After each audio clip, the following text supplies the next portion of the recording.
Ancient Faith Radio brings you the Law of the Spirit with Father Maxym Lysack. Questions and answers on the spiritual life. Father Maxym is the priest at Christ the Savior Orthodox Church in Ottawa, Ontario. The question is, why does evil exist? And of course it is the perennial question.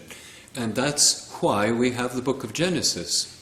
One of the reasons why we have the book of Genesis. You know, people now, the debates about the book of Genesis, in essence, limit the book.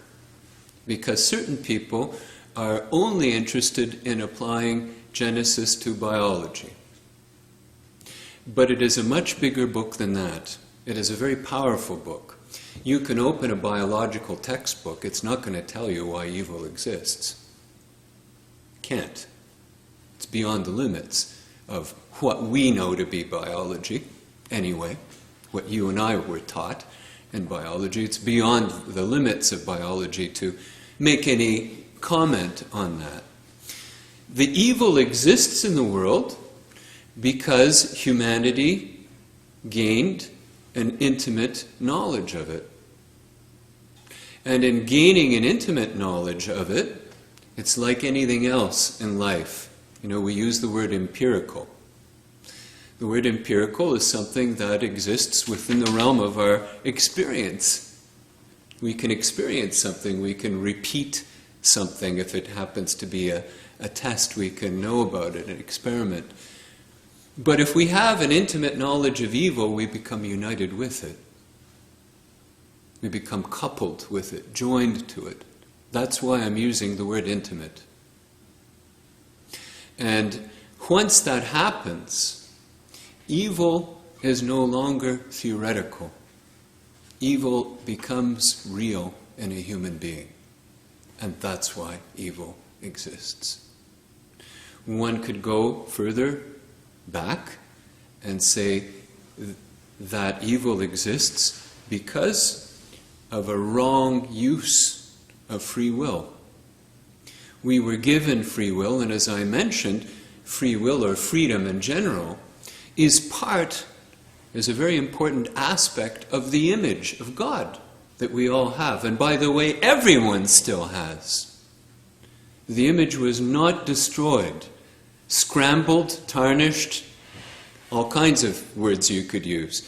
But eradicated? No. Even the most evil person still has traces of that image. But the more we use our freedom for evil, the more we are pursuing demonic deification, the less that image is apparent. So the second answer is that evil exists because humanity did not use the image according to vocation. Our vocation was to be perfected in obedience and to gain our knowledge of good and evil that way. Let's just stop us for a moment. God knows something about evil, but it's foreign to his nature. God knows the difference between good and evil, but he doesn't know what evil is through an intimate experience of it. He knows it in another way. Incredibly, you and I were called to have the same knowledge. To know the difference between good and evil the way God does. And that is, in our case, we wouldn't have it by nature like he does, we would have it by grace. And for us, we would have it by grace by being perfected in obedience. God doesn't need to be perfected in obedience. You and I do. Because Adam and Eve, humanity in Genesis, were not created all done, you know? Ready to go, complete.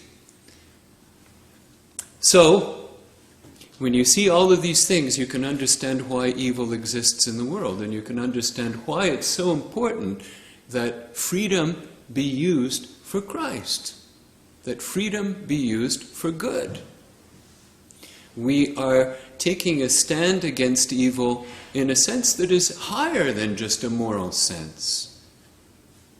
Because if we truly used our freedom for good, we would act according to our original nature. And we would see evil shrink in the world very, very quickly. But now we are only free to do that in Christ, the perfect man. But that's why evil exists. If you have a question on the spiritual life, you can write to Father Maxym at lawofthespirit@ancientfaith.com. And be sure to like this podcast on Facebook. This has been a listener-supported presentation of Ancient Faith Radio.